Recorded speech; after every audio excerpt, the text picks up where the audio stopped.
11वीं कक्षा 10वीं से बहुत बड़ा कदम है। TBSI का पढ़ाई थोड़ा मुश्किल है, विषय थोड़े ज्यादा कॉम्प्लिकेटेड हैं। चिंता मत करो, हम तुम्हारी मदद करने के लिए यहाँ हैं। हम पढ़ाई को आसान और मजेदार बना देंगे।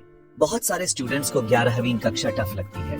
बहुत कुछ सीखना है, सब्जेक्ट्स डिफिकल्ट लगते हैं, किताबें मोटी हैं, नोट्स लंबे हैं, भटक जाना आसान है, लेकिन घबराओ मत। सही योजना के साथ तुम बहुत अच्छा कर सकते हो। मुख्य विषयों पर नजर डालते हैं। हम आसान स्टडी टिप्स शेयर करेंगे।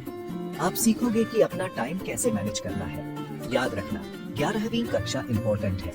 ये आपको 12वीं कक्षा के लिए तैयार करती है। तो चलो इस साल को सफल बनाते हैं। आइए मुख्य विषयों पर नजर डालते हैं। फिजिक्स, केमिस्ट्री और बायोलॉजी। फिजिक्स यह विषय है कि दुनिया कैसे काम करती है। मैकेनिक्स पर ध्यान दो, फोर्सेस और मूवमेंट के बारे में सीखो। इलेक्ट्रोमैग्नेटिज्म बिजली और चुंबक के बारे में है। थर्मोडायनामिक्स गर्मी और ऊर्जा के बारे में है। मैथ्स के प्रॉब्लम्स सॉल्व करने का अभ्यास करो। केमिस्ट्री खाना बनाने जैसा है, लेकिन छोटे कणों के साथ। पीरियोडिक टेबल आपकी रेसिपी बुक है। एलिमेंट्स और उनके गुणों के बारे में सीखो। केमिकल बॉन्डिंग बताता है कि एलिमेंट्स कैसे जुड़ते हैं। ऑर्गेनिक केमिस्ट्री कार्बन वाली चीजों की स्टडी है। बायोलॉजी ये विषय जीवन के बारे में है। सेल बायोलॉजी जीवन के छोटे पार्ट्स, कोशिकाओं की पढ़ाई है। जेनेटिक्स इस बारे में है कि कैसे गुण आगे बढ़ते हैं। इकोलॉजी इस बारे में है कि जीव अपने एनवायरनमेंट के साथ कैसे इंटरैक्ट करते हैं।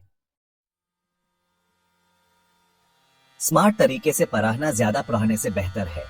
ये रहे कुछ सुझाव। टाइम टेबल बनाओ, अपनी पढ़ाई की योजना बनाओ। हर सब्जेक्ट को पर्याप्त समय दो।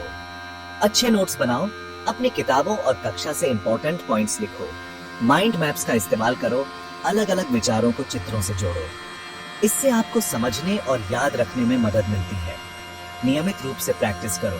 अपनी किताबों और पुराने टेस्ट के प्रॉब्लम सॉल्व करो। मदद मांगने से मत डरो। अगर आप किसी चीज में फंस गए हो तो अपने टीचर्स, क्लासमेट्स या ट्यूटर से पूछो। Section 4 exam time. No problem. Exam stressful हो सकते हैं, लेकिन अगर आप तैयार हैं तो आप कॉन्फिडेंट महसूस कर सकते हैं। जानो कि टेस्ट में क्या आने वाला है। समझो कि कौन से टॉपिक्स इंपॉर्टेंट हैं। फ्लो चार्ट्स और डायग्राम्स का इस्तेमाल करो। पिक्चर्स आपको इंफॉर्मेशन याद रखने में मदद करती है। पुराने टेस्ट्स का अभ्यास करो, इससे आपको एग्जाम फॉर्मेट की आदत हो जाएगी। ज्यादा अंकों वाले प्रश्नों पर ध्यान दो। ये क्वेश्चन ज्यादा इंपॉर्टेंट है। प्रैक्टिस टेस्ट्स दो, इससे आपको पता चलेगा कि आप कितने तैयार हैं। Section 5 resources and motivation, your keys to success. आपके पास सफल होने में मदद करने के लिए बहुत सारे रिसोर्सेज हैं। TBSE वेबसाइट, सिलेबस, पुराने टेस्ट्स और एग्जाम्पल आंसर्स डाउनलोड करो। टेक्स्ट बुक्स आपकी इंफॉर्मेशन का मुख्य सोर्स। ऑनलाइन रिसोर्सेज, प्रैक्टिस और समझने के लिए वेबसाइट्स और एप्स का इस्तेमाल करो। ट्यूटरिंग, अगर आपको एक्स्ट्रा हेल्प चाहिए तो ट्यूटर रखने के बारे में सोचो। सक्सेस स्टोरीज, उन स्टूडेंट्स के बारे में पीयर हो जिन्होंने TBSE 11वीं कक्षा में अच्छा प्रदर्शन किया है। याद रखना, तुम कर सकते हो। फोकस्ड रहो, मेहनत करो और खुद पर विश्वास करो। 11वीं कक्षा चैलेंजिंग है, लेकिन यह रिवॉर्डिंग भी है। आप नई चीजें सीखोगे और उपयोगी स्किल्स डेवलप करोगे। इस साल का पूरा फायदा उठाओ।